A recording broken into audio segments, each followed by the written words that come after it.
Marcos, capítulo 1, versículos de 1 a 8, início do Evangelho de Marcos, né?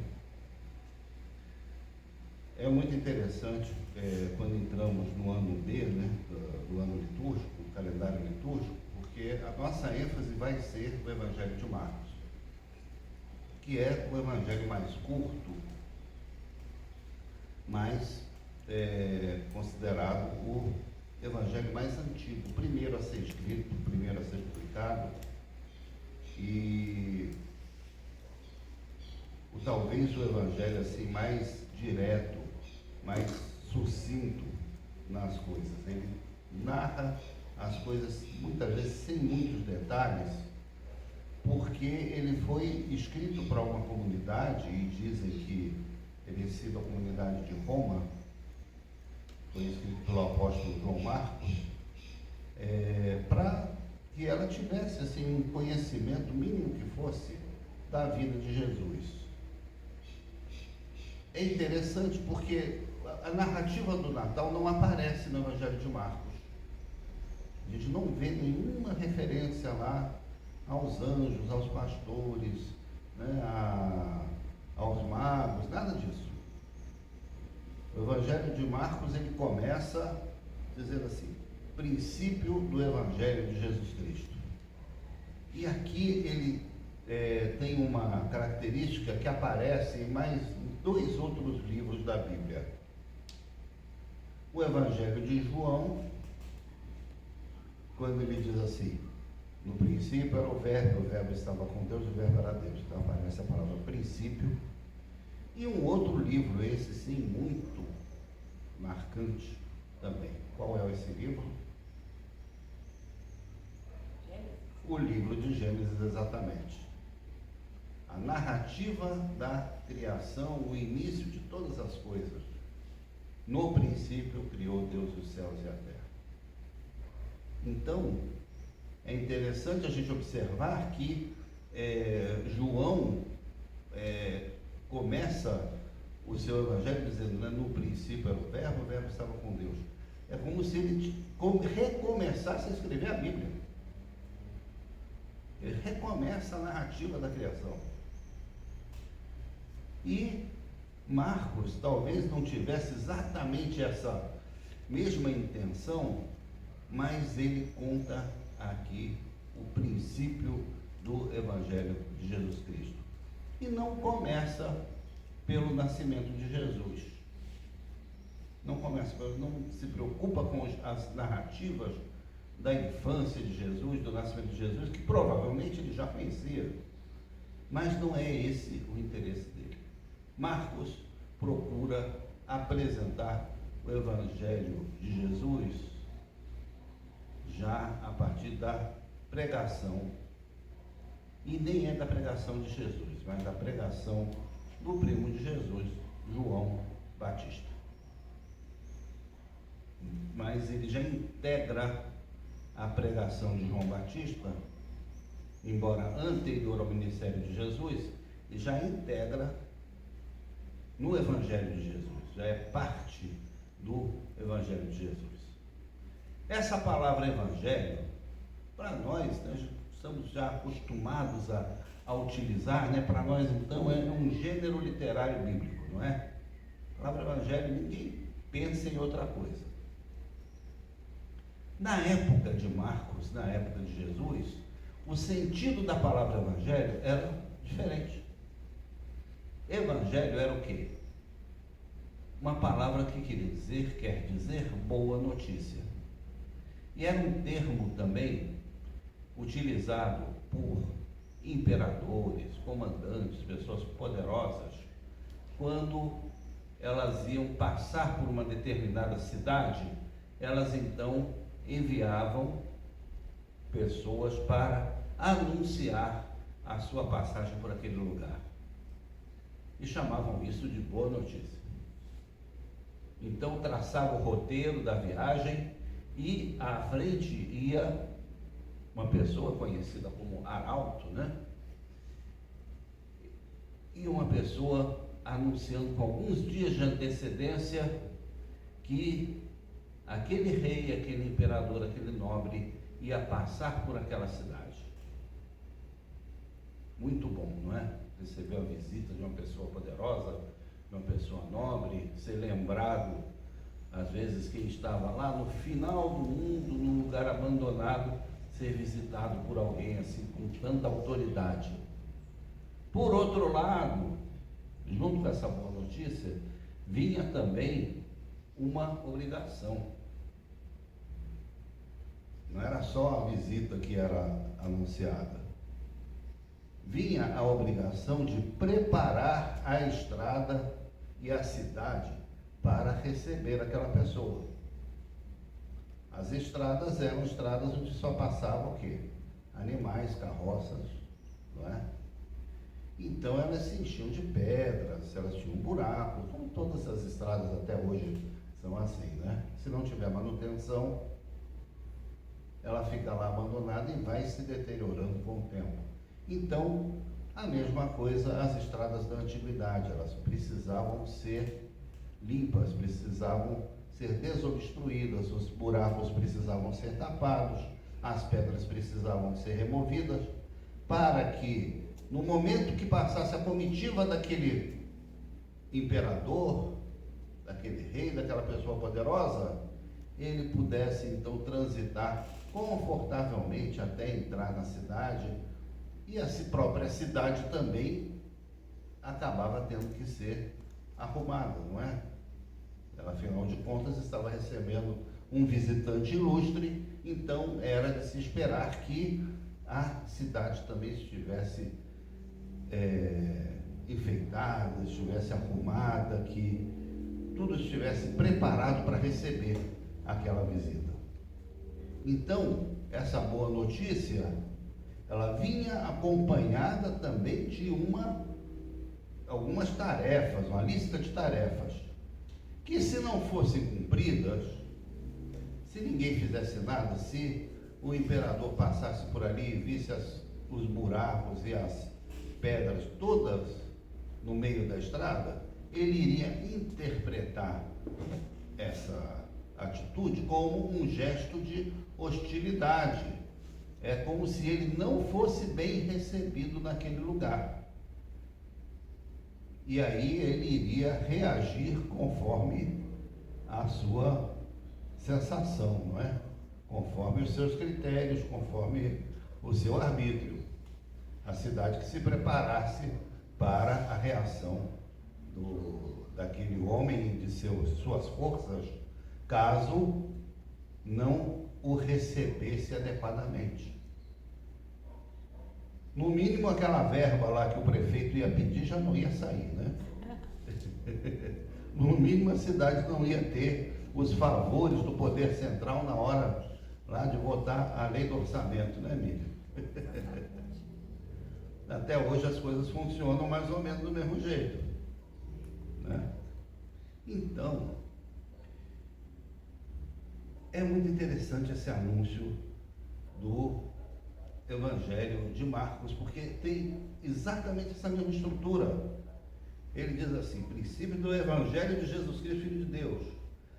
Eis que envio o meu mensageiro adiante de você, o qual preparará o seu caminho. Olha só, preparando a estrada para receber. Voz do que clama no deserto, preparem o caminho do Senhor, endireitem as suas veredas.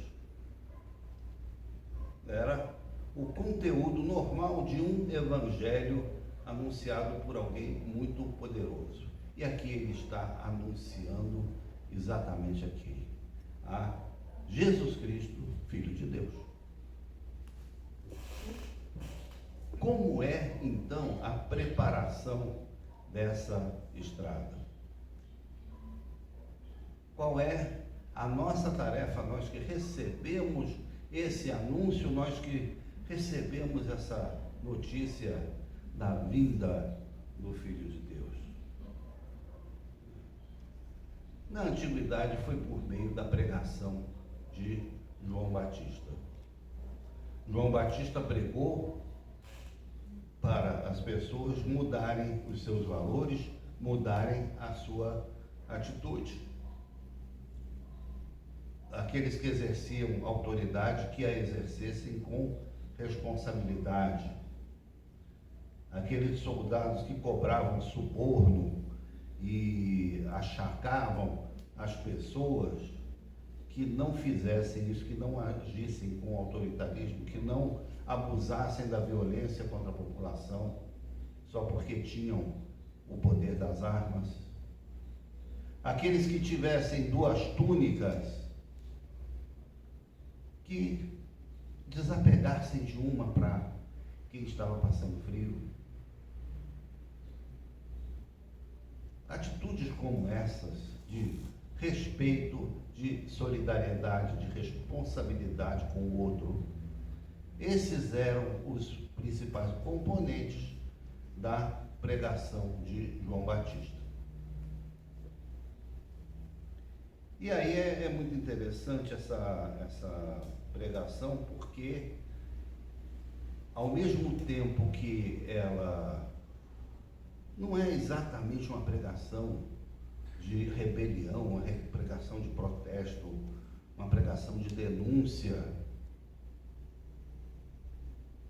mas João Batista se apresentava como aquele que foi o profeta mais desafiador de todos que se conhecem na Bíblia. Ele usava uma roupa feita de pelos de camelo, não é? E usava um cinto de couro, se alimentava de gafanhotos e mel que ele encontrava nos ocos das árvores no meio do mato. E quem via esses costumes, esse perfil de João Batista, se lembrava exatamente de quem? Do profeta Elias. O profeta Elias, aquele que desafiou a corte de Acabe e de Jezabel, reis de Israel. Aquele que viveu o tempo todo ameaçado de morte, teve que se esconder em cavernas, sendo alimentado pelos corvos, tomando água da chuva. Um profeta absolutamente rebelde para os critérios, né, da realeza de Israel. Era assim que João Batista se apresentava. Ele não se submetia a ninguém, somente a Deus que o havia chamado para esse ministério. Tinha sido criado na casa de um sacerdote. Poderia ter seguido a carreira do seu pai, indo regularmente a Jerusalém cumprir o seu turno, trabalhar durante alguns dias lá no templo, levar para casa o seu salário do período trabalhado e pronto. Ia ser mais um servidor na engrenagem do templo de Jerusalém, na religião de Israel. Não foi essa a escolha que ele fez. Não foi essa a escolha que ele fez. Ele escolheu ir para o deserto para anunciar alguma coisa totalmente nova. Totalmente nova e muito superior a ele mesmo. Por isso ele reconhecia, olha, depois de mim vem aquele que é mais poderoso do que eu, do qual não sou digno de desamarrar as correias de suas sandálias.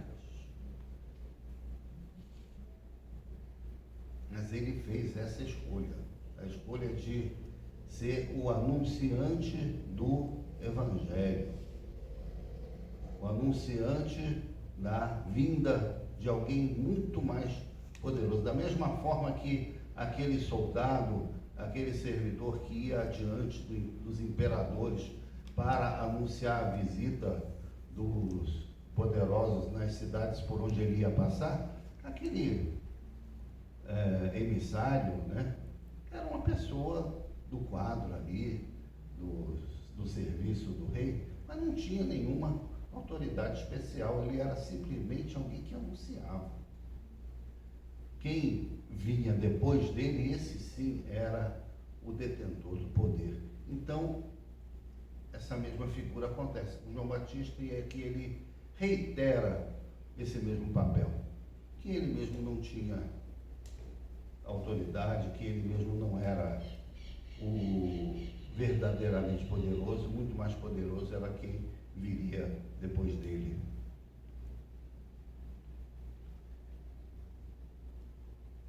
É importante a gente lembrar dessas coisas na época do Natal, porque o Natal virou, de certa forma, né, uma história infantil, né? É uma história que tem elementos mágicos, que tem anjos, que tem pastores, tem anjos que cantam, tem reis que vêm de um país distante, pessoas simples, uma viagem no meio da noite, de uma cidade para outra, com uma mulher em vias de dar à luz. Eu sempre digo que essa viagem, só para ter sido ideia de José, Maria, por ela, jamais faria uma viagem dessa com a barriga daquele tamanho. Vai viajar agora? Não. Mas prevaleceu, né, a decisão do esposo. A história do Natal, então, ela é emocionante, ela tem lances, inclusive, de ação, de perigo, de suspense, né? Quando Herodes ameaça as crianças, então o recém-nascido, né, junto com os pais, tem que fugir no meio da noite para ultrapassar a fronteira do Egito, exatamente ali naquele lugar onde hoje também as pessoas, para fugir da destruição de Gaza, têm que passar na fronteira do Egito. Eu não sei se Jesus passou pela passagem de Rafa, né? Mas passou ali por perto, com certeza, porque além daquele território, ele poderia estar livre, então, do alcance das forças de Herodes. Hoje, milhares de pessoas tentam escapar pelo mesmo lugar para garantir as suas vidas. Algumas, inclusive, vieram para o Brasil. A história,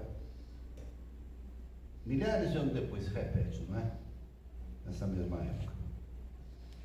O fato é que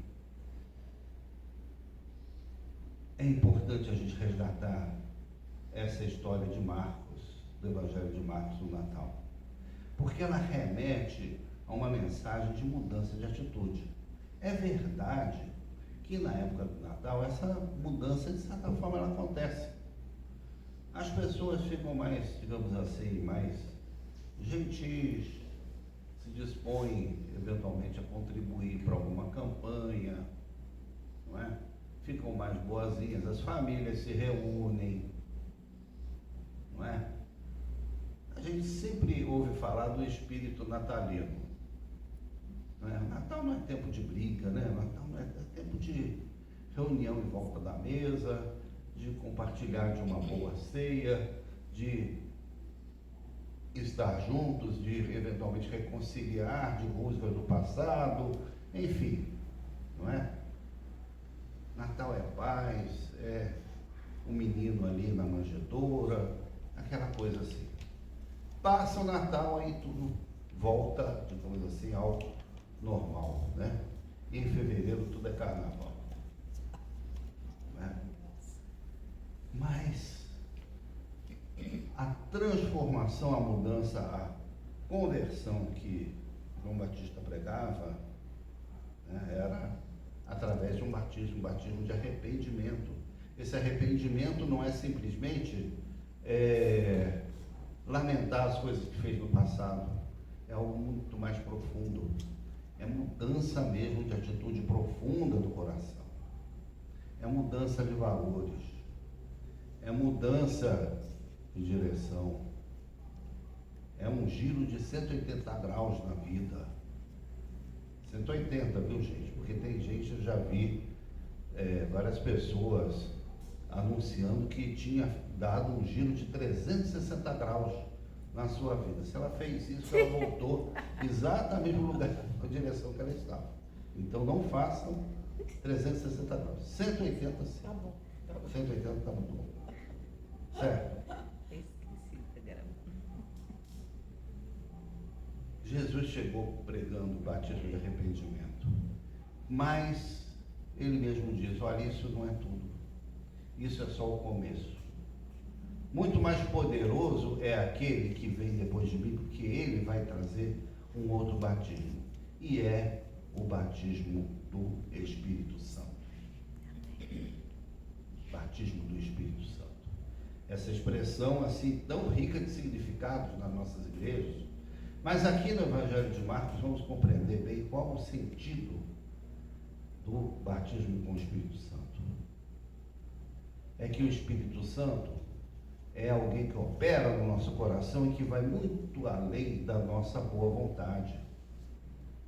Nós podemos mudar de atitude e é importante a gente ter a vontade de mudar, a vontade de se libertar, a vontade de crescer, a vontade de ser uma pessoa melhor, claro. Mas esse propósito só se viabiliza por meio da ação do Espírito Santo na minha vida, na sua vida, nas nossas vidas. Porque ele é muito mais forte, ele é muito mais poderoso do que a nossa boa vontade. Nós somos limitados, a gente tem que reconhecer. Por isso nós necessitamos do batismo com o Espírito Santo prometido por João Batista e realizado por Jesus Cristo. É esse o grande sentido do batismo do Espírito Santo que Jesus opera na nossa vida, de fazer de nós novas criaturas.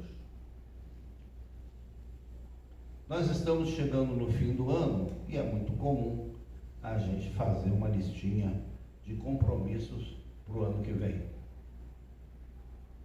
né? Então, eu me lembro até de uma canção do Jamie Cullum, aquele pianista inglês, que ele fala, né, dos compromissos para o next year, né, para o ano novo. Visitar mais a tia dele, né, velhinha, fazer companhia para ela, tomar menos uísque e outras coisas que ele coloca na listinha dele, mas que no fim das contas ele duvida que ele vai realmente fazer. Nós temos as nossas listinhas também, né? Voltar para a academia, emagrecer, etc. A minha lista já começa por aí. Mas Jesus vai muito além da nossa listinha. Jesus quer nos transformar em novas pessoas. Jesus quer ser um novo começo na nossa vida. E esse tempo de Natal nos traz exatamente essa mensagem, a mensagem de João Batista, a mensagem de Jesus Cristo, a mensagem de todos aqueles que foram impactados pela chegada de Jesus Cristo e que hoje também aguardam o retorno de Jesus Cristo em outras circunstâncias, numa outra situação. E aí nós somos aqueles que anunciam esse retorno, nós anunciamos que Jesus irá voltar. E que da mesma forma que João Batista pregava mudança de vida para as pessoas do seu tempo, nós também pregamos.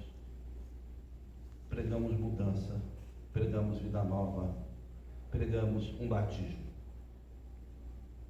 que é por meio da água, mas acima de tudo é por meio da ação do Espírito Santo nas nossas vidas. Na minha vida, na sua vida também. Então vamos ter essa consciência agora no Natal, não é? Nada contra os festejos, nada contra as reuniões de família, nada contra as ceias, mas vamos fazer tudo isso não como um fim em si mesmo, mas como uma oportunidade para a gente estar lembrando de tudo aquilo que Jesus quer realizar na minha vida e na sua vida também. Amém?